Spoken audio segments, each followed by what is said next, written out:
Hello classmates and professor, I hope everybody's had a good week and that you're going to have a happy Easter tomorrow. I'm probably going to color some eggs with my siblings later, so that'll be fun. But let's get right into the meat of what this video is all about. I'm here to tell you guys about the novel I read, the unit plan I made, and one of the lessons within that unit. So about my novel, I read the novel What Can't Wait by Ashley Hope Perez. And this novel it was actually very interesting. It was different than what I thought it was going to be going in. What it's about is this girl named Marissa.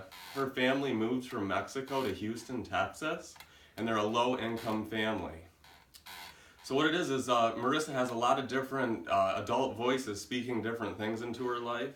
She has a calculus teacher that recognizes her amazing abilities in calculus, and the teacher's like, you have to go to engineering school and become something great, do something great with that. Go to college for engineering at this big engineering school and become an engineer because your abilities in mathematics are outstanding. But then again, on the other hand, she has her family, her mother and father, who are barely getting by, making money. So they're like, once you graduate high school, you need to become a person who just works nonstop to provide food to become on the table. So her father's like, you need to just go straight into the workforce after high school. So she has two very different voices speaking into her life. So how the book really starts out is it just gives a background on how the family moved to Houston, Texas, and then just you meet a lot of different characters and stuff. And basically the way it's written is it's a bunch of different little, it's basically a timeline. It's out in a timeline, how each chapter tells what the date is.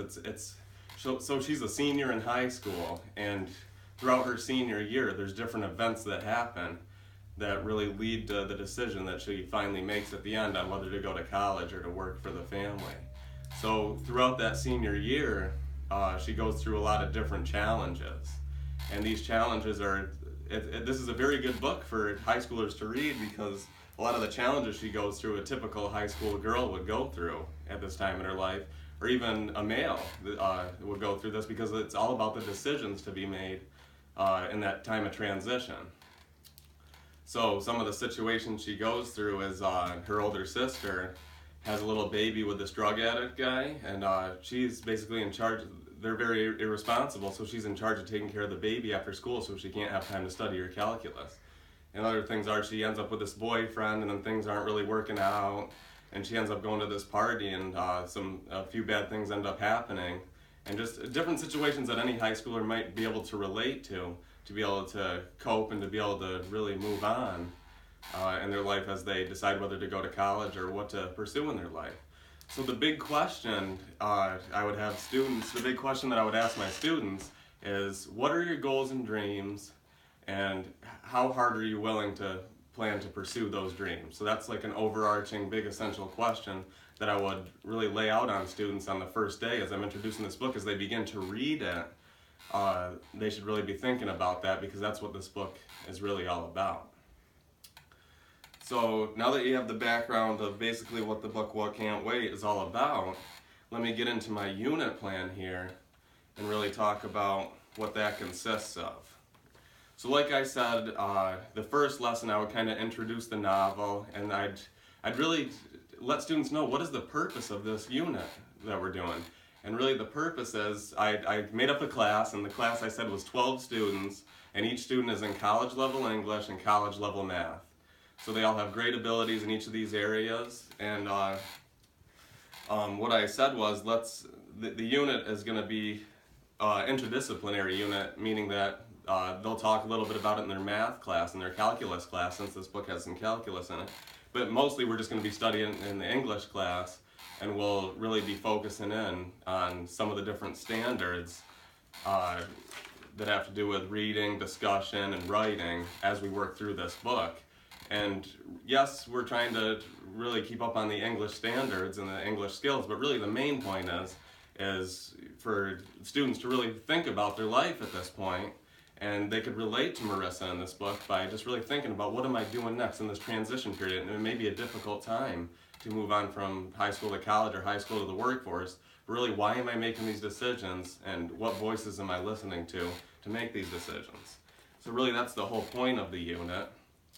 But throughout the unit, like I said, there's a lot of different English aspects in it. So my first lesson is kind of just the introduction, and for students to get a grasp of that question, what are my goals and dreams in life, and how hard am I willing to pursue them? And then the second lesson, I did an unlocking text lesson, and students for homework the night before have read the first few chapters and really will spend time really unlocking the text, doing annotating the text activity. I would start the lesson off by maybe modeling that, and then having students really dig deep for the deeper meanings within the text. And after that lesson, students would also read for homework that night as well. So pretty much every night students are going to read for homework, and then we'll do various activities during class. The third lesson will be a discussion lesson that is teacher-led, so I'll come up with the questions and I'll lead the class discussion about different issues. The fourth lesson, I would do a writing lesson where students are almost halfway through the novel at this point, and I think a really good writing strategy is just to sit down and free write for a while. Just get all your thoughts onto paper so you can visually see them. So maybe do a free write and then have students make an outline organizing those thoughts and looking to cite text evidence based on what they're talking about.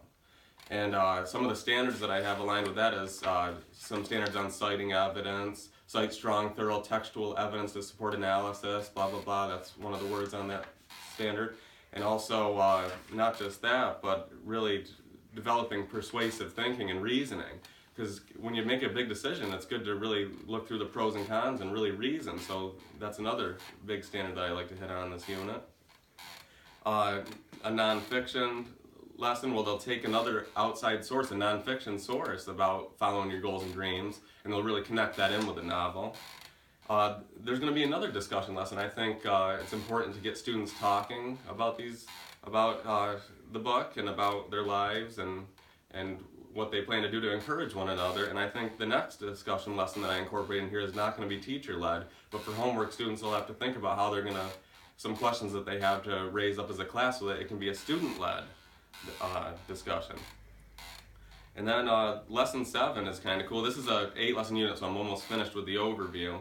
But I allowed extra reading time because obviously some students might have senioritis, so some extra reading time while I meet one-on-one with a short meeting with each student to see what they're getting out of it, for some feedback for myself and for the student, maybe to give them a little bit of advice on the situation they're in. And then lesson 8 is my response to literature lesson. And this is kind of a final reflection piece on the whole unit and the whole novel, and just to bring closure to the unit. And that's actually what I'm going to talk to you guys about in a second here, is the response to literature lesson. But just a couple more things about the unit. I think this unit is very good for connecting to college and career readiness. And some of the reasons are because students will demonstrate independence, students will value evidence, students will respond to the varying demands of audience and task and discipline, students will critique as well as comprehend, and students will develop an understanding for others' perspectives and cultures. So it really hits on a lot of those college and career readiness things, and really the book has a lot to do with transition into going into college, so that's just a great thing for students to be doing. The big ideas that reflect off the essential questions. Students will analyze the life of the main character in the novel and relate it to situations in their own life. Students will communicate their various goals, dreams, and thoughts about the next step in their life after they graduate. Students will develop arguments about various controversial topics. Students will explore if their skills in mathematics and love for mathematics are strong enough to pursue a career related to math. Students will use a novel to search for deep meanings which can be beneficial to life. So really, all the big ideas can really relate to outside of the classroom, which is very important. So, so a lot of the skills that students need really reflect on the standards, and read a text closely to interpret it for deeper meanings by annotating the text, free writes about a topic to respond to thoughts, cite specific textual evidence in order to back up a claim. So this is all stuff that they need to keep practice with to move on to the next level.